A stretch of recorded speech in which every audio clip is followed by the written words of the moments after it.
Hey, so this is part 2 of me and my mom's cooking video. We're making a vegan Nigerian dish called pepper soup with mushrooms and potatoes.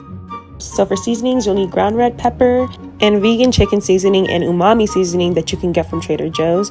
You can buy your own pepper soup seasoning at an African store or go to the link in our bio and buy ours. So on a stove, add 3 cups of water to a pot.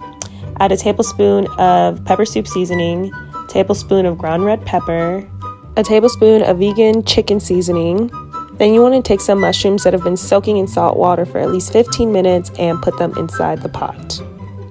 Next, add cut potatoes, some fresh mint, a pinch of salt, 2 teaspoons of umami seasoning, and then you're just going to stir and then cover it for another about 15 minutes. So tag your favorite vegan chefs on TikTok, or you can make it yourself. I really want to see what you guys come up with.